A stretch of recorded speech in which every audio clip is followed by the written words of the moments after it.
Welcome to the Art of Volunteering. Today, my guest is my friend, Daniel Kasambira.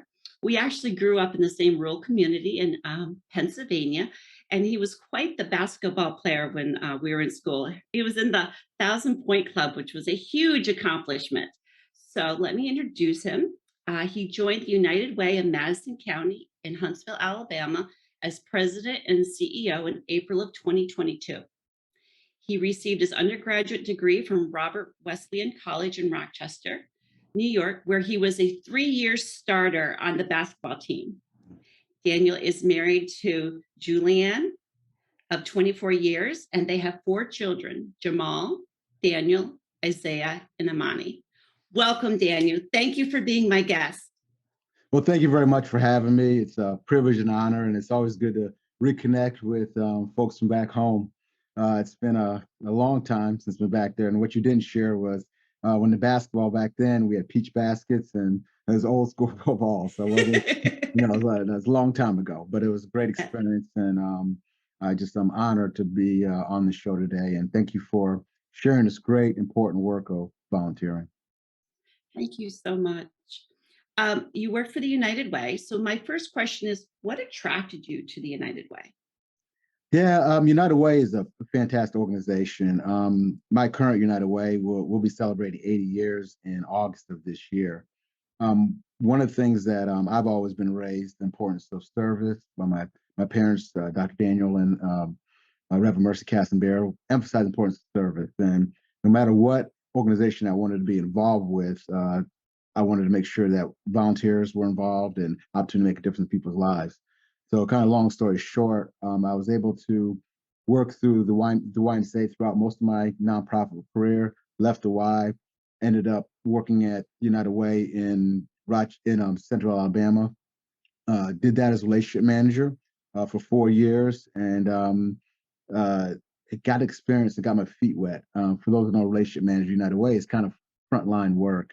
I had $7 million, which I raised within my divisions, and got back into the YMCA when I came here to Huntsville. Prior to getting back in the Y, I worked for Alabama A&M University, which I was able to serve.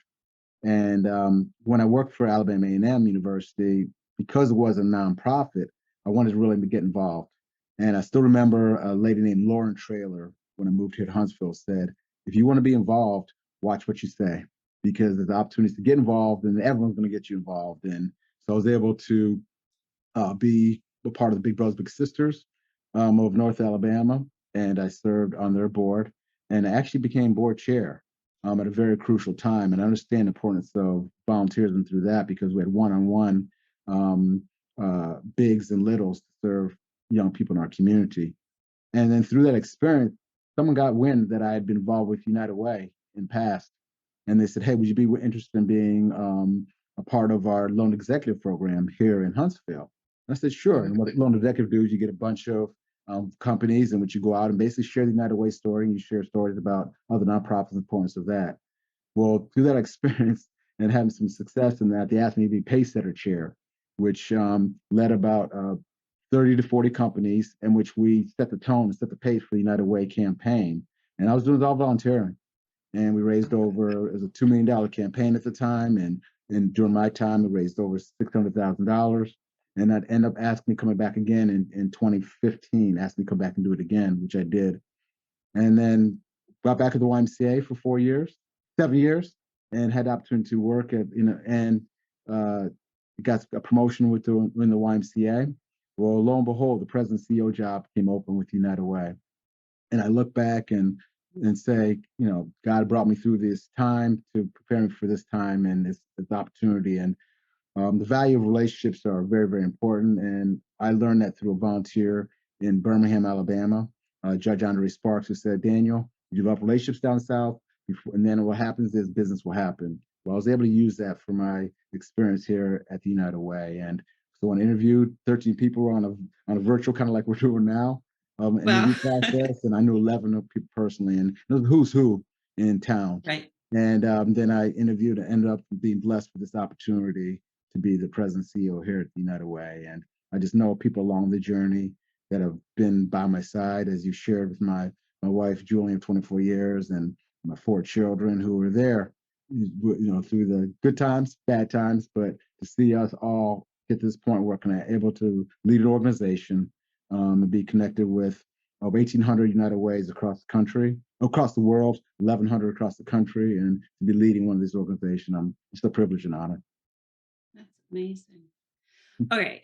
Some of my listeners might not know what the United Way is and what you do or who you serve. Can you share a little bit about that? Yeah, United Way is a worldwide organization. As I said earlier, 1,800 United Ways across the world, 40 different countries. And we're actually, we raised $4.6 billion across the whole organization annually, which is phenomenal. We have over 1.5 million volunteers throughout. And then locally, we serve board members of the volunteers.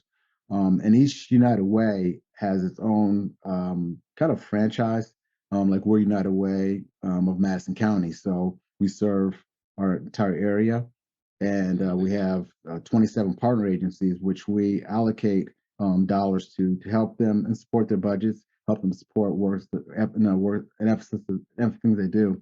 And through that time, through that work they do, we're able to be a convener, a supporter, and add value to their work.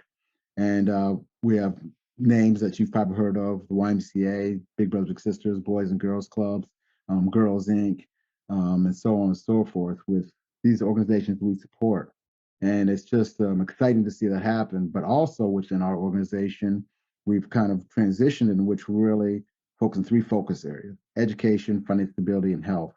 And with education, our focus here is we have a ACAP surge. And what ACAP surge is basically they take testing for fourth and eighth graders here. And there's some schools that are, and some students that are kind of struggling right now with 28% in math, 27% in fourth and eighth graders. And we're seeing some of the challenges with that. So we've got a big surge happening in which we're going to really solve a problem. And we're having volunteer readers that are going to come and spend some time with these students and help them to raise these scores for education. With financial stability, workforce development, and affordable housing are two key issues that are impacting our community right now. Huntsville was voted the #1 city in the country to live.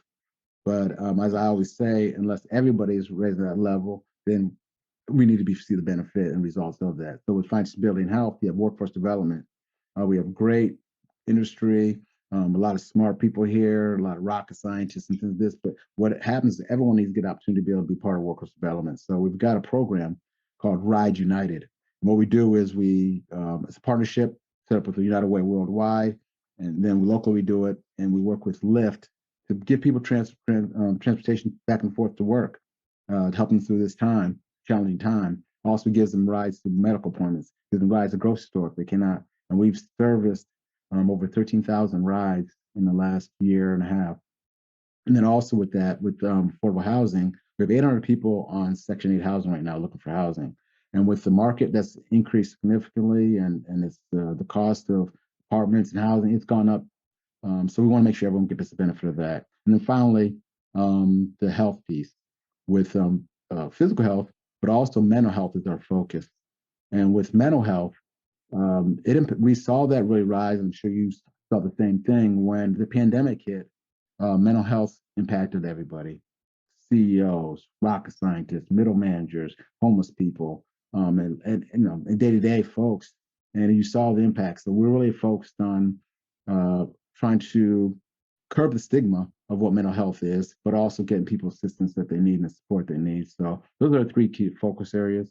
And we understand that we're here in our pocket of the world to try to make difference in people's lives. That's amazing. With that, you've mentioned about you had 27 partner agencies. Yes, yes. Do you seek them out or do they seek you out? Well, they go through a process, and it's a community impact allocations process. And the cool part about this is we could actually, as United Way staff, go out and pick agencies we want to support. But we do it a little differently. And what we do is we have an allocations committee. We have about 53 community volunteers that spend some time. And what they do is agencies, and used to be annual basis. Now we do on a 3-year rotation. This is the second time we've done the third year, 3-year rotation. And what they do is Anybody wants to be a United Way agency, they submit their information, their budget information, their application to be a United Way agency. And what we do is these volunteers are broken up into education, financial stability, and health, and we categorize those agencies that have submitted applications to be a part of United Way. And it's a pretty challenging process because what happens is these volunteers, a lot of community leaders, community volunteers, they look through the applications, they look through the budgets, but then on top of that, they go ahead and visit each one of these agencies that have submitted applications. So they got to kind of do a deep dive into why this is important for our community. So that they come together and they actually make a determination of who should be United Way agency. So they make the decision, and then we present it to our steering committee, and then the steering committee determines uh, yes or no, and then we bring it to our board for final approval of these agencies, and also going through a process, they determine how much we should distribute to each agency. So it's a volunteer-driven process, and Right. it's great because you can see people who are invested in our community say, hey, these are organizations that need to be part of it. These organizations are making a difference, and we want to make sure that we are a part of the solution to some of the challenges, not necessarily just looking at from the outside. That's amazing. So the people on, were they the community impact volunteers? Is that what you Mhm. said? Yes. They're all volunteers who do this. Mhm. Yes. Like Yeah. like every level is a volunteer. So let me flip the question. How many paid employees do you have? We have 10 paid 10. employees, 7 full-time, 3 part-time. So we're Okay. a lean, mean staff. And we have a community impact director. Her name's Kathy Miller, and she is the one who basically works with all the volunteers through this whole process. You know, really makes it important not to um, insert our own point of view, but kind of guides the process. Which so we have a United Web representative there, and it's amazing what you can see happen. And she can answer any questions that people may have. But it's our community impact director leads that effort. That's awesome. I've actually had the opportunity to work with volunteers as a volunteer manager or relationship manager, Yes, and I enjoy working with volunteers yes, because they're doing it for their passion. yes, Like their heart is so into it, and they're making that choice to be dedicated. It's yes, different than earning a paycheck, where it can just be a job, just a yes, means to putting food on the table. But when you're volunteering, you're going above and beyond your work life. You're taking time away from your family. Like you're making a choice to make a difference. And I yes. just see the value in that. Um, Let me ask you this question. Why do you volunteer? Well, I've understand the importance of service. I've always been kind of raised that way to give back. But one of the things that I would do it because I want to make sure that I stay connected. I could easily just continue to do the work that I do, but I do serve on numerous boards and as a volunteer, numerous committees to really make a difference in our community because I feel that if I'm going to ask someone else to do this type of work, I need to be involved as well. And one of the things we talked about, volunteers taking the time out to just do it for a reason and purpose. I always have kind of a 5 R's when I look at Okay. volunteerism, and when I talk with other people interested in volunteering, whether on a board, whether on our community, and I say we look at because you got to get something out of it as well. So the first R is a reason. What is the reason you want to be involved, volunteer? What is the reason? It could be a student wanting community service hours. It could be someone has time on their hands that's been impacted by situation in their life that they want to say, hey, they want to give back and make some time. It could be the reason that they've done well financially and said, hey, listen, I want to volunteer, not necessarily just money, but time to give back. So having a reason behind what you do and a purpose. And then the second R is providing them the necessary resources that they need.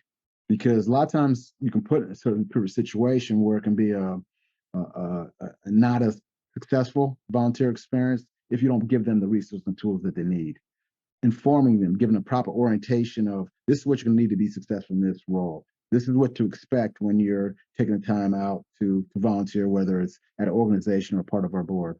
The third thing is relationship and showing them the value of how they'll build relationships with other people who may be in their area, maybe their field, maybe the circle of influence, but also getting an opportunity to be able to have relationships with people that they may not come across, especially when you're talking about uh, uh, crossing paths with different socioeconomic levels, crossing paths with different racial levels, ages. This is an opportunity for all of us to get together and the value of relationships. And then the fourth R is the result.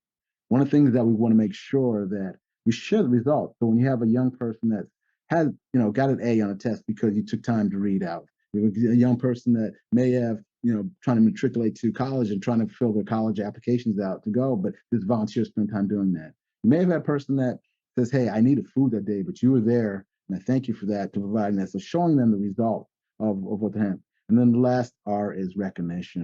And it's important that we recognize and give proper recognition. It doesn't have anything big. It could be a T-shirt. It could be just recognition with among their peers, showing the value of, like with our volunteers, with our community impact. We were just able to show the names that these people were important, that they believe in our community to make the difference. Could be a recognition as far as on our website. There's different ways you can recognize people and just say, hey, thank you for what you've done. And I always say those 5 R's, if we can get people invest in those areas and use those 5 R's, you'll have a successful volunteer experience. That's amazing. I love that. I hadn't heard it articulated that way before. Okay. Um, I like that. I might use that. Oh, please! I came up with that, and personally, and I just give me credit twice. The next time it's yours. I'll give you credit. Don't worry. Yeah, just joking. Okay. You've done a lot of volunteering across your lifespan and with the United Way. Can you share one or two stories of impact, something that you have personally seen or experienced, and the impact it had on the other individual in the situation or group of people that were receiving the service or the services being provided? Yeah, there's a lot of different stories I give. One in particular I can share. Uh, it's a young man named Dominique Mallory. He was actually an employee of mine when I worked at Alabama A&M Wellness Center. And he's a young man who did some great things, but I spent some time outside just kind of mentoring and volunteering, helping him along the path. Well, Dominique, and he has no problem me sharing this now, but he was a young man that came from Memphis, Tennessee. He graduated from his undergrad from Lane College in Tennessee area. Was coming to Alabama A&M for his master's degree, and he got in some trouble. Um, Grew up in Memphis, tough part of Memphis. Parents were there, of course, grandparents, but he had come a long way. Well, he ended up getting in some trouble on campus at Alabama A&M. And with that, because he worked for me, they knew I was working along with him. I got a phone call from the assistant vice president of student affairs. And that person said to me, hey, listen, I know you work with Dominique. I know you see some things in him. We're possibly going to kick him out of school because of what happened. And I said to him, I said, well, let me take him under my wing. Let me work with him and to help get where he needs to be. And Dominique, so then of course, I was second call I got. First call I got was from his mother, which really kind of made me listen, you need to straighten up. Second call I got was from me. And I had a conversation. I said, listen, meet me at 1 o'clock on a Monday. And so we can sit down and talk. So I had a closed door meeting with him and kind of challenged him saying that you've got a lot of people that invest in your life, basketball coaches, your parents, your grandparents that have invested a lot of time. I said, I'm on the hook now because I've put my name on there as for credibility on your part. And I said, I expect more from you. I expect more, and I held him to a higher standard, both professionally as well as personally. Well, 6 months in, he comes to my office and said, hey, Mr. Danny, can we talk? No problem. He said, I want to thank you, first of all, because you've saved my life, saved me from direction. And I said, well, saving my life is much about, no problem, because I see some greatness in you. But second of all, I want to start my own nonprofit called Beating the Odds. And I want to work with young people like myself who've gone maybe the wrong direction and start a nonprofit. And he did that locally in a place called Decatur here, Huntsville, and now expanded to Birmingham and Atlanta. But 5 years in this past December to celebrate 10 years of Beating the Odds. 5 years in, Awesome. he invites me out to an event and says, and he works with all volunteers. It's all volunteer driven. He works in an event, and he calls me up and my wife up and says, "Hey, listen," and he kind of shared his story. He ended up winning Volunteer of the Year locally. He's written 2 books. He's also shared, he said, "I've worked with 600 young people who I've helped get on the right pathway because he thought enough to invest in me. That's why I'm volunteering to give back to the." And so he's probably over 1,000 people he's worked with over this past 10 years. But had we not, and I say we because it takes a family, it takes a village to invest in a young man like this. Who knows what could happen to those other people that are, that he's impacted. So that's probably one of the experiences that I said that you can see the results, and you never know what's going to happen from this point forth. But just knowing that if we invest and take the time to invest in people and understand that everyone's got an opportunity to be some great things as long as we make an impact in their lives and invest in them. Amazing.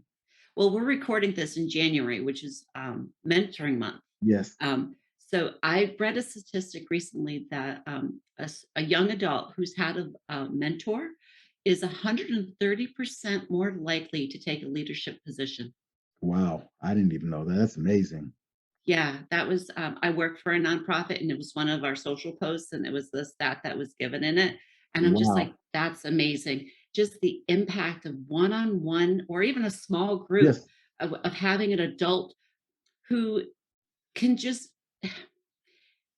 they're not a parent, they're not a teacher, they're not, there's someone that they can learn from and rely to and ask questions about life that you might Yes. not feel comfortable talking to someone else. And they are invested, they give that time and attention to the Yeah. student, and it just helps them develop as a young adult and carry on to what your friend did. That's Yeah, amazing. and it's amazing that think about it. I think about her name's Gretchen Goodman, was Miss Stopper before, and she's my kindergarten teacher. And I remember when we still keep in contact. It's amazing after all these years, but and you look back when teachers were able to take the time out, but they've got so much things going on. But I was a kindergarten student. I was the only African American person in her class. And she would just took me under her wing. She took me to her and Miss Stopper used to take me to his baseball games, bring me to their house on the weekends. And I had 2 parents that were actively involved. But the time that she spent with me, just showing me different parts of the world and showing me different things, it's amazing. And we look back on people like that have impacted your life along the journey. And I talk about, Ed and Jane Wilson, who taught me the game of basketball. Ed Wilson, in particular, the Wilson family that spent time with me and mentored me and brought us cookies when the first time we moved to Madison, to Mansfield, Pennsylvania, from Cleveland, Ohio, and just people like that who are ongoing and mentor me and open up doors for me. And I just remember families like that, and Eddie Wilson and I are still best friends, and people like that have impacted my life throughout. And it just all it takes is one person to make a difference, and great things can happen. It's priceless. You Yes, can't put a dollar amount on that impact.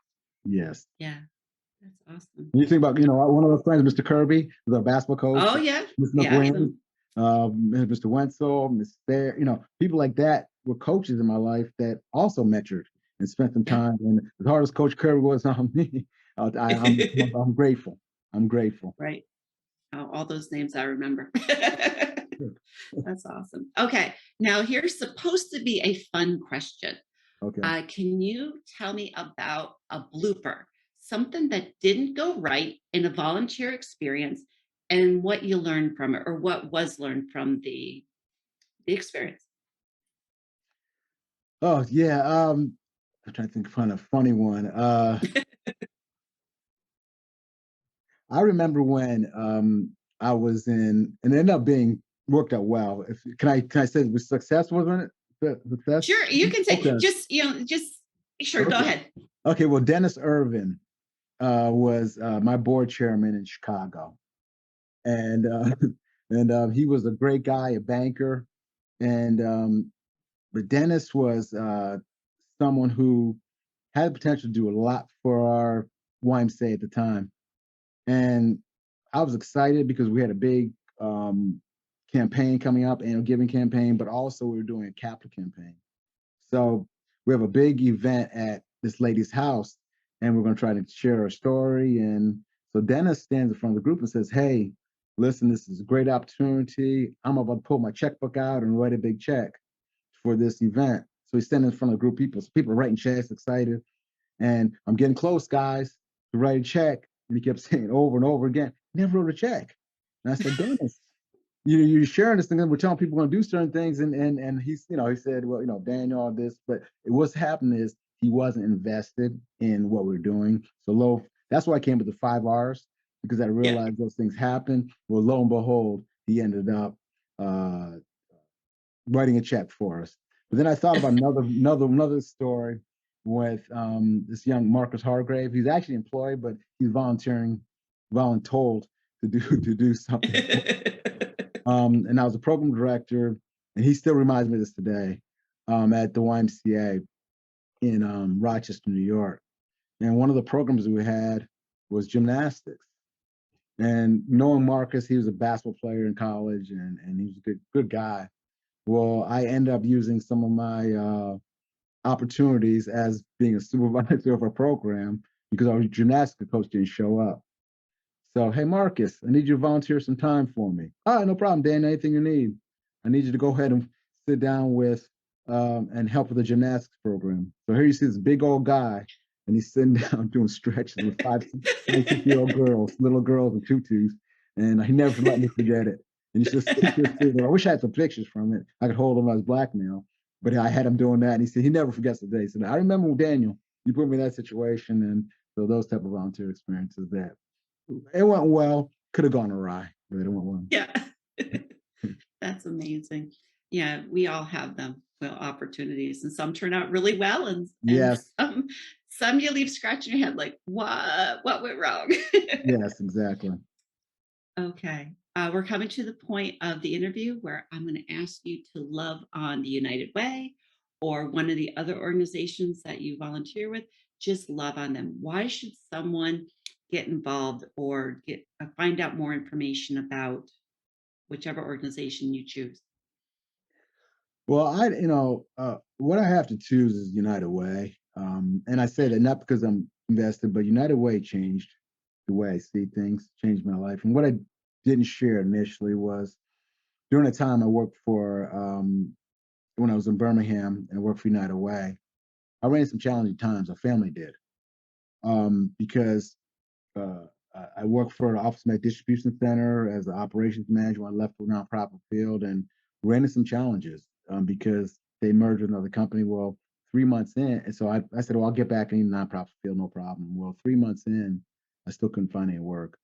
I was blessed to have my wife working at UAB at the time, and we have 4 kids who want to eat, of course. My kids want to eat, and I still couldn't find anything. So this is back in 2006. So what I did was I started delivering pizzas at Papa John's Pizza. And Papa John's, I was doing that for 7 days a week. I was delivering pizzas from 5 p.m. to 11 p.m. Monday through Friday, and on Saturdays 10:30 a.m. to 10 p.m. and Sundays 12 to 6. And I did it because a couple of reasons. First, I had to support my family, feed my family. Second of all, I just couldn't get back into the work field. And lo and behold, 10 months in, I get a job with United Way of Central Alabama's relationship manager. But coming in entry level, they believed in me. They saw the experience that I had and opened up my eyes and to new opportunities. Well, during that time, I didn't have, I started to continue to deliver pizza.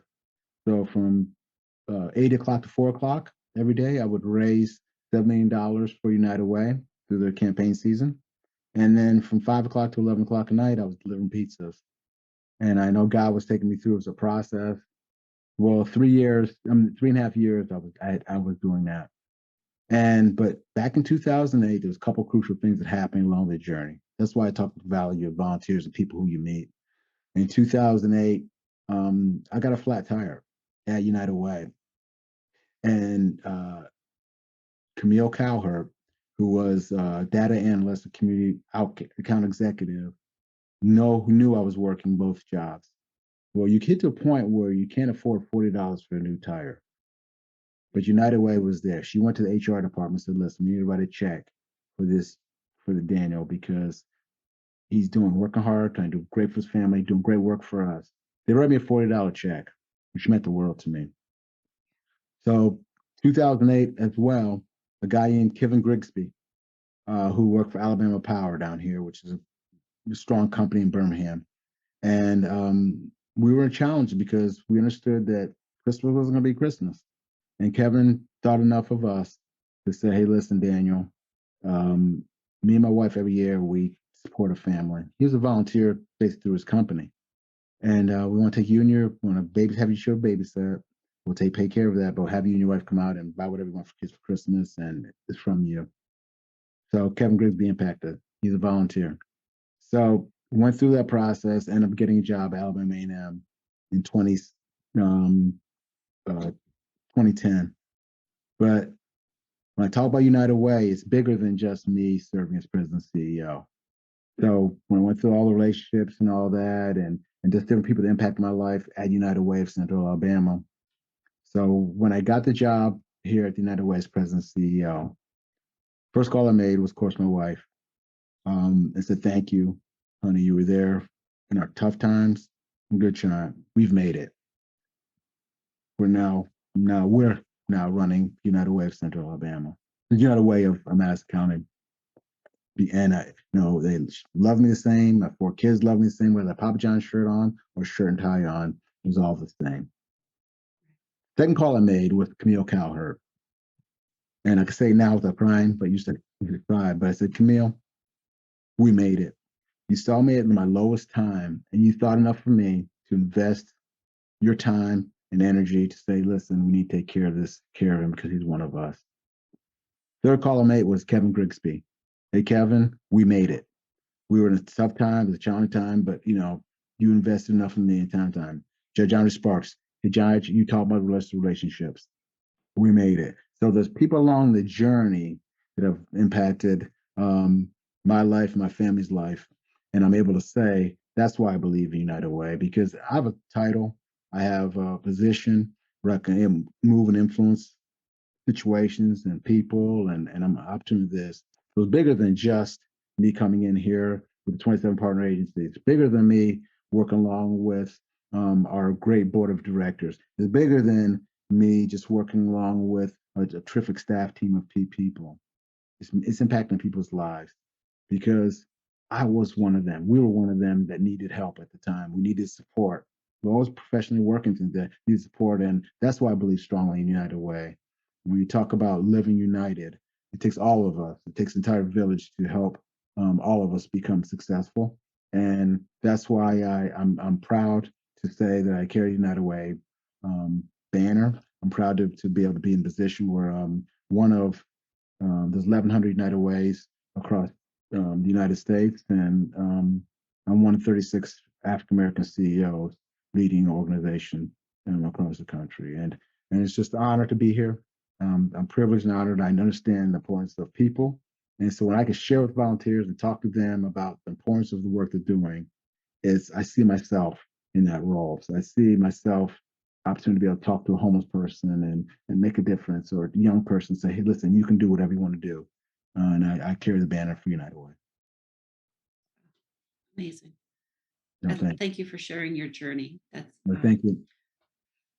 It's so impactful to hear that. And I have new appreciation for the United Way. I've always heard of them. I know they do great things, but now for me, it's more personal. I'm so Yes. glad. Thank Thank you you. again. Thank you for sharing. Thank you. Well, Daniel, thank you so much for being my guest today. I know my listeners have enjoyed it as much. I hope they enjoyed it as much as I did, because I No, took a lot out of this. thank And you. I hope it's not, you graduate a little bit ahead of me. Maybe at a reunion, we'll see each other. That'd be Yeah. awesome to make it Yeah. back up. That'd be So, fantastic. all right. Thank you, Thank thank you. you also for providing this opportunity to stay for people to be able to share.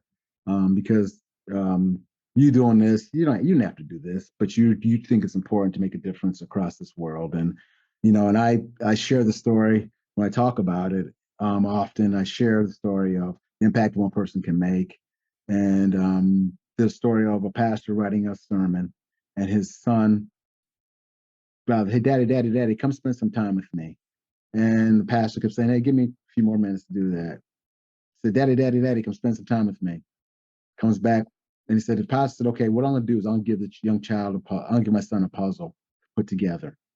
And this will take him 10, 15 minutes to put together. I'll give you some time." The child came back in 5 minutes with the puzzle completed. And he said, "Wow, son, how'd you put the puzzle together?" He said, "Dad, it was easy. Because I knew it was two sides of the puzzle. The first was a picture of a man's face. And the second side of the puzzle was a picture of the world. Once I was able to put the man's face together, the world came together. And I think on an ongoing basis, we make a difference in people's lives. You put together one person at a time, whether volunteering, spend some time together, the world can come together as a better place. So you're doing that by the work you're doing with the art of volunteering. And I appreciate you taking the time and effort to do that because you're taking people's lives one at a time and the world's coming to a better place. Thank you for your kind words. All right. Thank you. I hope to see you next time on the Art of Volunteering. Have a great day. Bye bye.